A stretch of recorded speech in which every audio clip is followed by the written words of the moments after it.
కూటమి ప్రభుత్వం షాకింగ్ నిర్ణయం. ప్రభుత్వం ఇచ్చిన స్థలాన్ని అమ్మినా, కొన్న స్థలాన్ని ప్రభుత్వం వెనక్కి తీసుకుంటుంది. సీఎం చంద్రబాబు సారథ్యంలోని కూటమి ప్రభుత్వం సంచలన నిర్ణయం తీసుకుంది. వైసీపీ హయాంలో అందించిన ఇళ్ల స్థలాల వ్యవహారంపై సర్కార్ ఫోకస్ పెట్టింది. అప్పట్లో అనర్హులు ఇళ్ల పట్టాలు పొందారని కూటమి ప్రభుత్వం ఆరోపిస్తోంది. అనర్హులను గుర్తించాలని కలెక్టర్లకు ఆదేశాలు జారీ చేసింది. అనర్హులు అని తేలితే వారి ఇళ్ల పట్టాలను ప్రభుత్వం రద్దు చేయనుంది. ఈ మేరకు ఏపీ భూ పరిపాలన ప్రధాన కమిషనర్ జయలక్ష్మి ఆదేశాలు ఇచ్చారు. 15 రోజుల్లోనే ఈ పని పూర్తి చేయాలని ఆదేశించింది.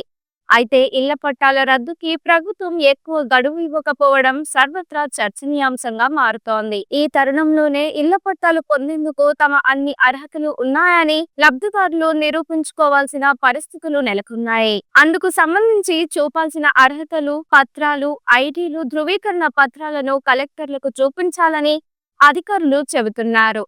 లేకుంటే ఇళ్ల పట్టాలు రద్దవుతాయని హెచ్చరిస్తున్నారు. లబ్ధిదారులకు నియమాలు: తెల్ల రేషన్ కార్డు ఉండాలి. ఇళ్ల పట్టాలు పొందిన వారికి అంతకు ముందే ఇల్లు లేదా స్థలం ఉండకూడదు.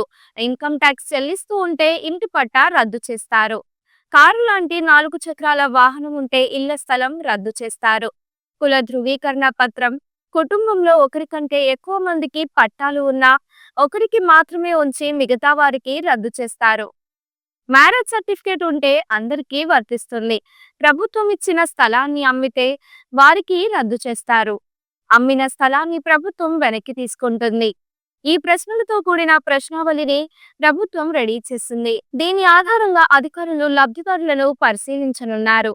లబ్ధిదారులు ఇచ్చే వివరాల్ని ఆన్లైన్లో నమోదు చేసి ఆ తర్వాత పట్టాలు రద్దు చేసి నోటీసులు అందజేయనున్నారు.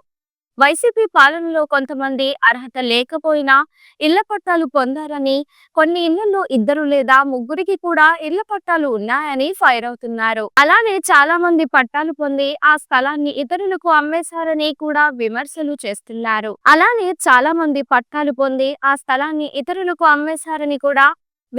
చేస్తున్నారు. అలానే ఇళ్ల పట్టాలు పొందిన వారిలో చాలా మంది రిజిస్ట్రేషన్ కూడా చేయించుకోలేదని చెబుతున్నారు. దీంతో ఈ వ్యవహారం ఇప్పుడు ఏపీలో కలకలంగా మారింది. ఈ వీడియో మీకు నచ్చినట్లయితే లైక్ చేయండి. ఇలాంటి మరికొన్ని లేటెస్ట్ అప్డేట్స్ కోసం వెంటనే మన ఛానల్ ను సబ్స్క్రైబ్ చేయండి. ఈ వీడియోపై మీ అభిప్రాయాన్ని కామెంట్ రూపంలో తెలియజేయండి.